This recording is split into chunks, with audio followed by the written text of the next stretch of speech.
We are here at the mining investment event in Quebec City, and I am joined now by the CEO of ESGold, Gordon Robb. How are you doing today? I'm doing very well. Good. I'm really excited to talk to you about the Montauban Gold-Silver Project right here in Quebec.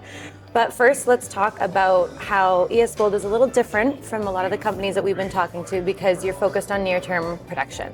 So just tell us a little bit about the Montauban project and where the company stands today. Yes, I appreciate that you're saying we're a little different. ESGold, we're taking advantage of the situation at hand. Operating at Montauban, this is a past producing site that operated in the early 1900s up until 1990 sporadically, and a lot of toxic tailings have been left on surface. So we have done work over the last 15 years, testing the metallurgy, going through resource verification to process the tailings first. We are permitted for 1,000 tons a day, 300,000 tons a year for tailings reprocessing to drive revenue that will fund further exploration and development. This prevents us from having to go to the market consistently, raising capital for further exploration. We're able to drive revenue first and then have growth. It's making money in this space, in the junior space especially, is a rarity, but we've been given the opportunity for a very low capex model to generate that revenue for our shareholders for further value add. With so much of that infrastructure already in place, right? Because it's a brownfield site, the infrastructure site, I flew in Monday, picked up a minivan, drove up to site in a minivan, right up to the facility. The roads are in good standing.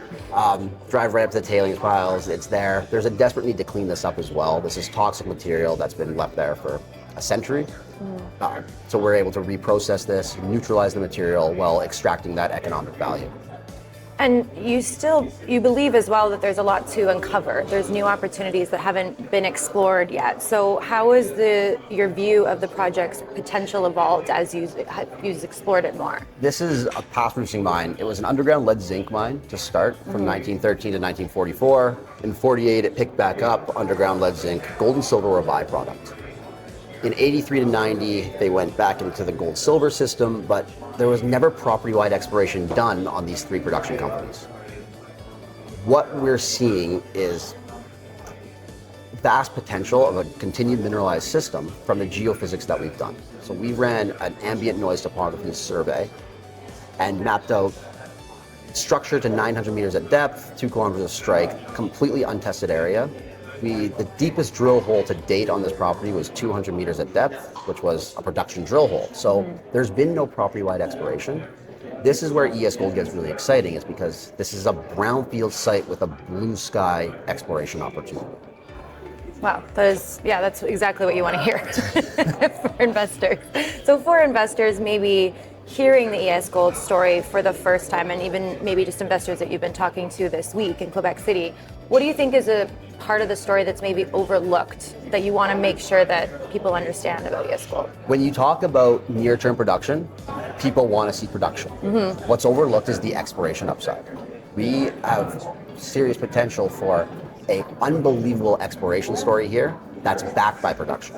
That's a cash flowing story that's funding further exploration year over year to continue to expand and develop. Well, we have an operating mill on site. Every ounce that we find becomes a potential production ounce because we have a mill already, like a facility already built.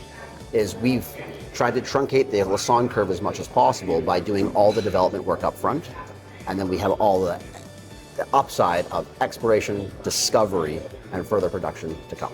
Best of both worlds. Best of both worlds. That's how I would say that. It's taken a long time to get to where we are today, but we're really right on the finish line.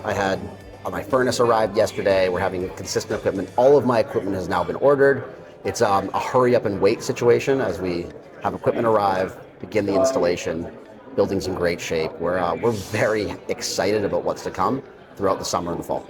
So just to finish off, let's talk about what is to come. Obviously, some potential great news flow coming from ESGold, but what are some maybe key milestones or catalysts that investors can look for in the next 12 months? We are currently waiting on drill permits so that we begin our drill campaign this summer. We're ready to mobilize. That's a very exciting milestone for this company, as we've been talking about the exploration potential. To be able to prove that is going to be a massive milestone. Continued commissioning updates as equipment arrives and installed, chasing that first gold pour that our goal is later this year. And then into 2027, we expect operations to continue, exploration profile to continue to expand, and we really get to sink our teeth into this very underexplored asset, which is the Montauban project. Amazing. Well, can you tell us your ticker and where you're trading? We are trading on the CSE, Canadian Stock Exchange, ESAU. We also trade on the OTC ESAUF. Definitely a company to look forward to this year. Thank you so much for being with us, Gordon. Thank you for having me.